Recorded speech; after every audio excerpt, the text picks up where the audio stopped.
Hello everyone. In this lecture we will study about 01 NextStep problem using dynamic programming. Okay. So ये जो 01 NextStep problem है इसमें हमें क्या गिवन है?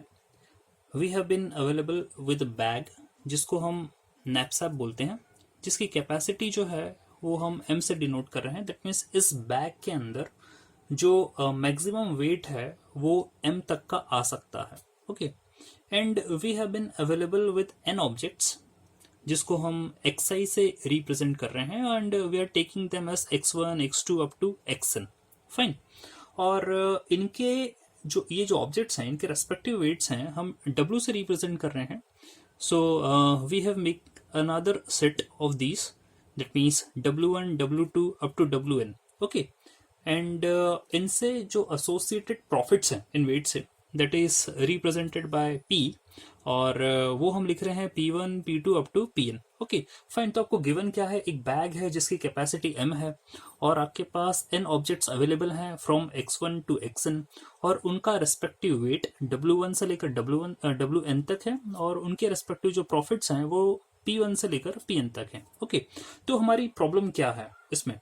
हमारी प्रॉब्लम ये है कि we have to maximise pi into xi. That means हमें उन ऑब्जेक्ट्स को सिलेक्ट करना है जिससे हमारा जो प्रॉफिट है वो ज़्यादा हो सके. Okay. That means profit to the object multiplication will shall have to be maximum. और उसमें कंडीशन क्या दे रखी है? It must be subjected to wi should be less than equal to m. यानी कि आप ऑब्जेक्ट तो सिलेक्ट करें लेकिन जो भी ऑब्जेक्ट्स आप सिलेक्ट करेंगे उनका समेशन हम जब लेंगे तो वो m जो कि बैग की कैपेसिटी है उससे ज्यादा नहीं होना चाहिए. ओके. तो हमारा गोल ये हो गया कि आप ऑब्जेक्ट सिलेक्ट करें, ऐसे ऑब्जेक्ट सिलेक्ट करें जिनसे आपको मैक्सिमम प्रॉफिट मिल रहा हो, लेकिन साथ में आपको ये भी ध्यान रखना है कि उन ऑब्जेक्ट्स की जो कैपेसिटी है वो बैग से एक्सीड नहीं करना चाहिए. ओके. लेकिन यहाँ पर एक कंडीशन और है क्योंकि हम पढ़ रहे हैं 01 NextStep प्रॉब्लम. तो वो ये बोल रहा है xi शुड आइदर बी 0 और इट शुड बी 1. यानी कि या तो हमें बिल्कुल भी ऑब्जेक्ट को सिलेक्ट नहीं करना है और यदि सिलेक्ट करना है तो हमें पूरा सिलेक्ट करना है. Okay. There should not be any fractional part of object selected. Fine. तो यहाँ 0 और 1 ऑब्जेक्ट के सिलेक्शन कंप्लीट या नल को रिप्रेजेंट कर रहा है. Okay. So let's take an example to understand this problem. मान लीजिए कि you are having number of objects as 3. Okay. And you have taken the capacity of bag as 6.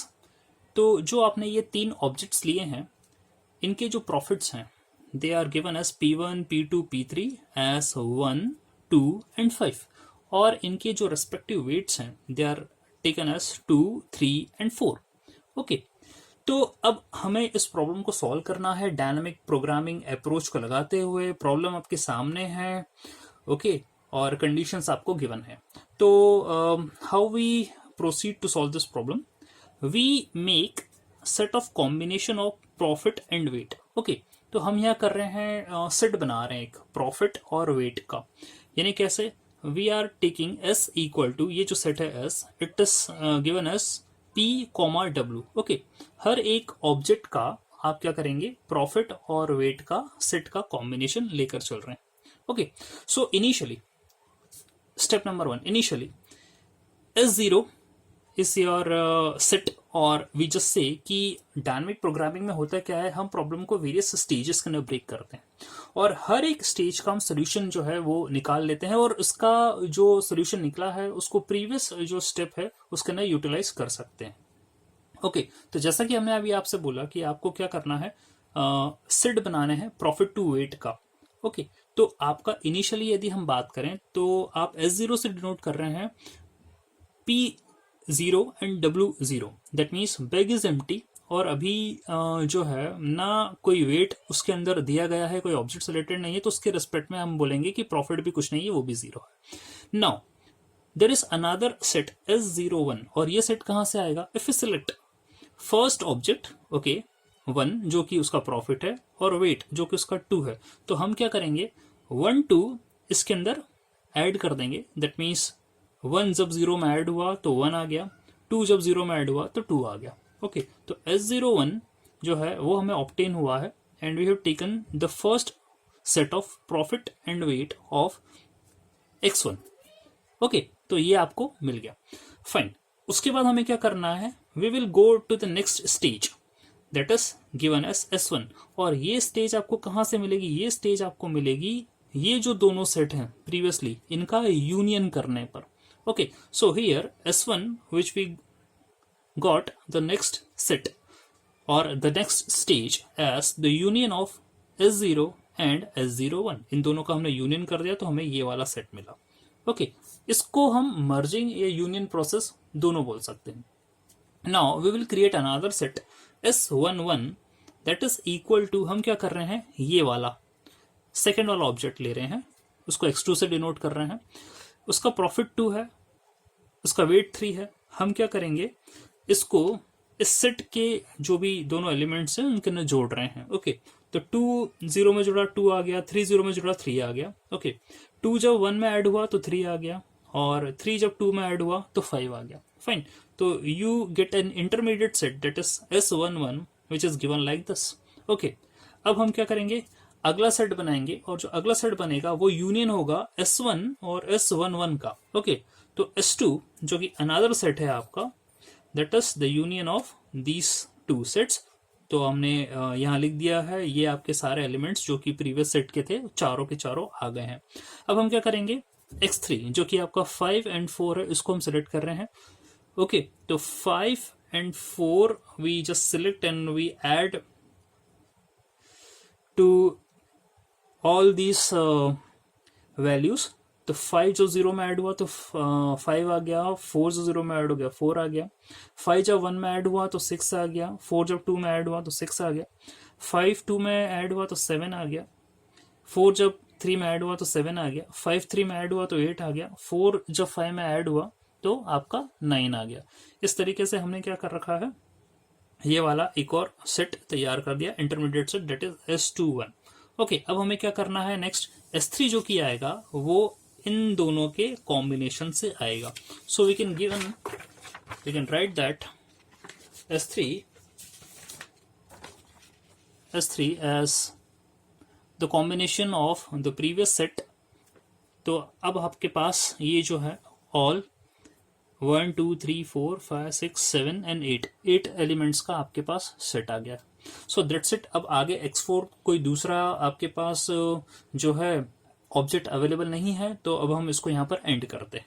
Okay, तो हमने क्या करा है, यहाँ पर डिफरेंट स्टेजेस बनाई है। डायनामिक प्रोग्रामिंग का कॉन्सेप्ट ये बोलता है कि आप जो है प्रॉब्लम को मल्टीपल स्टेजेस के अंदर डिवाइड कर दीजिए। हमने यहाँ कई सेट बनाए हैं और सेट में हमने जो प्रीवियस वैल्यूज हैं उसके अंदर एडिशन करते चले गए हैं।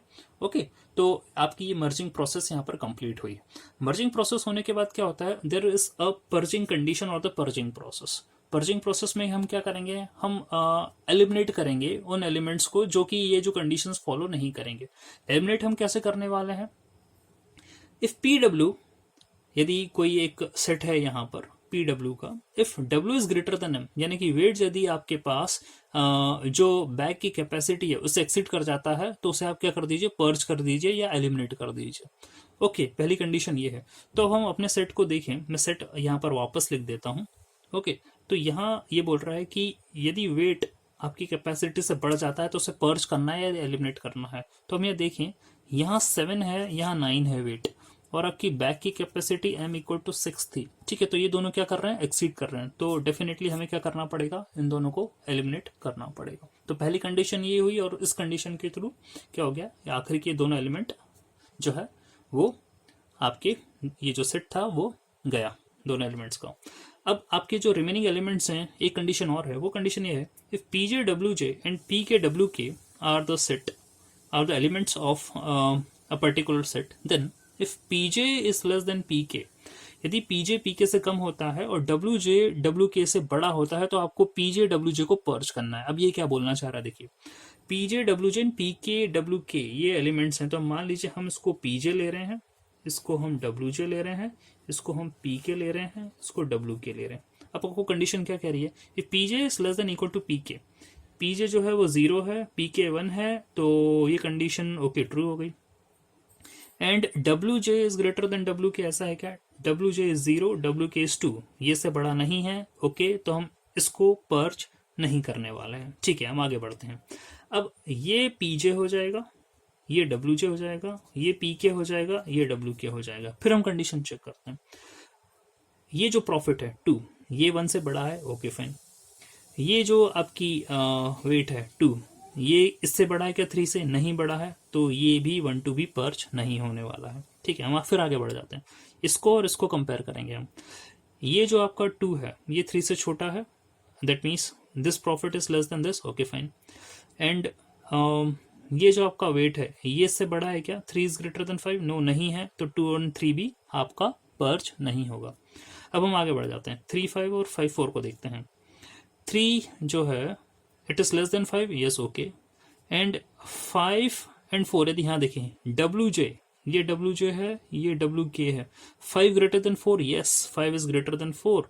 ये कंडीशन जो है दोनों ओके हो गई है, तो हमें क्या करना पड़ेगा? पीजे डब्ल्यू जे को पर्च करना पड़ेगा। दैट मीन्स मुझे क्या करना पड़ेगा? इसको भी पर्च करना पड़ेगा, हटाना पड़ेगा। फाइन। अब हम 5 4 और 6 6 को देख लेते हैं। यहाँ 5 6 से छोटा है, okay, P J is less then P के। और फिर W J is greater than W के है क्या? 4 ग्रेटर देन 6 से क्या? नहीं है, तो डेफिनेटली 5 4 भी पर्च नहीं होगा। दैट्स इट, हमने सारे जो है एलिमेंट्स को चेकआउट कर लिया है। तो दोनों कंडीशंस के हिसाब से हमारे पास ये जो 3 एलिमेंट्स हैं, 3 ऑब्जेक्ट्स हैं, वो पर्ज हो गए हैं इस सेट के। ओके, तो हमारे पास जो नया सेट मिला है S3 वो ये मिला है। फाइन। तो इस सेट के हिसाब से हम ये देखें, 3 स्टेजेस अपनी बन गई, ये अपनी फाइनल स्टेज बन गई है, फाइनल सेट आपको मिल गया है। और यहाँ हम देखें तो ये जो आंसर है वो हमारा एक्सपेक्टेड आंसर होना चाहिए। ठीक है, दैट मीन्स जहां आपको क्या मिल रहा है? वेट आपको 6 मिल रहा है। ठीक है, जो कि आपकी बैग की कैपेसिटी भी थी, और आपको प्रॉफिट जो है वो यहाँ पर 6 मिल रहा है, जो कि ये प्रॉफिट कहीं भी किसी भी कंडीशन में यहाँ पर नहीं मिल रहा है। तो आपको यहाँ पर मैक्सिमम प्रॉफिट भी मिल रहा है, और वेट भी आपका जो है वो इक्वलेंट आ ही गया है आपको। तो ये एक्सपेक्टेड हमारा आंसर होना चाहिए कि 6 6 है। ओके, लेकिन इसके लिए हम थोड़ा और कैलकुलेशंस करना चाहेंगे। We need to solve for x1 x2 and x3। ये जो ऑब्जेक्ट्स हैं उनमें से कौन सा कैसे क्या लेना है, उसके लिए हम उसको सॉल्व करेंगे। तो कैसे क्या करना है, देखिए। x1 x2 x3 इसके लिए सॉल्व कर रहे हैं हम। इस सेट की बात कर रहे हैं, इस एलिमेंट की बात कर रहे हैं, जो कि आपका फाइनल एलिमेंट है। यहाँ पर सेट जो है आपका, ये जो कॉम्बिनेशन है 6 6 का, this belongs to S3, yes this belongs to S3। And set 6 6 does not belongs to S2। Okay, हमें क्या कंडीशन चेक करनी है कि ये जो एलिमेंट है आपका 6 6, ये इस सेट को बिलोंग करता है, और ये चेक करना है क्या ये प्रीवियस वाले सेट को भी बिलोंग करता था। तो S2 की यदि हम बात करें तो S2, ये रहा आपका सेट S2, और इसके अंदर आपका 6 6 एलिमेंट नहीं है। ओके, 6 6 एलिमेंट नहीं है ये वाला। तो हम क्या बोलेंगे, यदि S3 को बिलोंग करता है, यानी SI को बिलोंग कर रहा है, और SI-1 प्रीवियस स्टेप को बिलोंग नहीं कर रहा है। ओके, तो ऐसी सिचुएशन में आप ये वाला जो एलिमेंट है x3, ठीक है, इसको आप पूरा के पूरा लेंगे, x3 इज इक्वल टू 1। ये आपको करना पड़ेगा। ठीक है, ये बात समझ में आई। That means if this last element belongs to this set and it does not belongs to the previous set, then you have to take the complete portion of the element. Fine. अब हमें next ये देखना है कि ये जो 6 6 है ये आया किसके कारण है। तो हम प्रीवियस जो है सेट पर जाते हैं। यहाँ इसकी बात कर रहे हैं, S21 की बात करें, ये रहा, यहाँ पर 6 6 आ गया था, S21 में 6 6 आ गया था। ओके, और S21 में ये जो 6 6 आया था वो किसके कारण आया था? जब आपने 1 2 ये जो एलिमेंट है ये जो है ऐड करा था। ओके, यानी कि 5 4 के अंदर जब 1 2 ऐड हो गया था, 1 2 ऐड हो गया था, तो जाके आपको यहाँ पर 6 6 जो मिला है ये 1 2 के कारण आपको मिला है। ओके, तो हम जो है सिलेक्ट करेंगे 1 2 को। 1 2 बिलोंग्स टू S2, हम चेक कर रहे हैं S2 के अंदर 1 2 है, यस S2 के अंदर 1 2 है। Fine. And set 1 2 also belongs to S1, देख लेते हैं S1 के अंदर 1 2 है क्या। S1 के अंदर 1 2 है, यस 1 2 है S1 के अंदर। तो हमें क्या करना पड़ेगा, x2 इक्वल टू 0। हम इसको सिलेक्ट नहीं कर सकते हैं। सिलेक्ट क्यों नहीं करेंगे, क्योंकि जो है x2 0 इसलिए हो जाएगा क्योंकि 1 2 जो एलिमेंट था वो S2 के अंदर भी है, 1 2 जो एलिमेंट है वो S1 के अंदर भी है। तो यहाँ x2 की वैल्यू हमको क्या करना पड़ेगी, 0 मार्क करना पड़ेगी, क्योंकि प्रीवियस स्टेज में आपको ये मिल चुका है। ठीक है फाइन, हम फिर से आगे बढ़ते हैं। Now the set 1 2 belongs to S1, हम फिर से देखें this set 1 2 belongs to S1। Okay, क्या ये S0 को भी बिलोंग करता है? तो हम S0 देखें तो S0 के अंदर तो 1 2 है ही नहीं, ठीक है, वो S0 1 के अंदर है। तो हम ये देखें इस सेट S1 के अंदर ये 1 2 कहाँ से आया था? ये यहीं से ही आया था, S0 1 से आया था, ठीक है। तो लेकिन ये S0 के अंदर तो है नहीं, S0 में 0 0 है। ओके, तो 1 2 belongs to S1 and the set 1 2 does not belongs to S0, therefore we have to definitely take x1 as equal to 1। हमें क्या करना पड़ेगा? x1 को 1 लेना पड़ेगा। ओके, हमने चेक कर लिया। 6 6 जो अपना ये वाला एलिमेंट था, पहले इसके लिए चेक करा, ये S3 में था, S2 में नहीं था, इसका पोर्शन हमने x3 का 1 ले लिया। 6 6 आया किसके कारण था? वो आपका सेट 1 2 के कारण आया था, 1 2 S2 में था, लेकिन S1 में भी मिल गया था, इसलिए हमने x2 का पोर्शन 0 ले लिया। फिर हमने ये देखा कि भाई अपना 1 2 अभी बचा हुआ है, तो 1 2 आपका S1 को बिलोंग कर रहा था, लेकिन ये S0 के अंदर नहीं था, इसलिए हमने उसका पूरा पोर्शन ये वाला ले लिया है। तो हमारे पास क्या कैलकुलेशन आई है? x का हमारे पास 1 0 1 ये हमें मिल चुका है। x आपका x1 1 आ गया, x2 0 आ गया, x3 1 आ गया, और इनके रेस्पेक्टिव वेट्स क्या है? 2 3 4 ये हमने लिख दिया है। इनके रेस्पेक्टिव प्रॉफिट्स क्या है? 1 2 5 ये हमने लिख दिया है। Okay, now if you have to calculate, हमें क्या करना पड़ेगा? मैक्सिमाइज करना पड़ेगा P I into X I. तो हम जब उनका मल्टीप्लीकेशन करें एज पर फॉर्मूला, तो 1 into 2 plus 0 into 3 plus 1 into 4, तो 1 इंटू ये डब्ल्यू वेट्स हो गए, प्रॉफिट से मल्टीप्लाई करें तो 1 इंटू 1 0 इंटू 2 एंड 1 इंटू 5, तो ये कितना आ गया है? 6। Okay, and if you talk about the summation of weight, condition इसकी भी चेक कर लेते हैं। तो 1 इंटू 2 0 इंटू 3 1 इंटू 4, तो ये कितना हो जाएगा? अगेन 6। दैट मीन्स आपकी कैपेसिटी भी जो है फुलफिल हो गई है और आपको प्रॉफिट भी जो है वो मैक्सिमम मिल गया है। सो हमने यहाँ क्या करा है? जो आपके प्रीवियस रिजल्ट्स थे, डायनामिक प्रोग्रामिंग यही बोलता है, जो आपने प्रीवियस रिजल्ट्स कैलकुलेट करे हैं उन्हीं का यूज करते हुए हमने क्या करा है? आगे के सोल्यूशन को बढ़ाया है, और इस तरीके से जो है हमने आपका 0 1 नेक्स्ट प्रॉब्लम की कंडीशन जो है लगाते हुए रिजल्ट ऑब्टेन करे हैं। So this is all about 0 1 next problem using dynamic programming. Thanks for watching.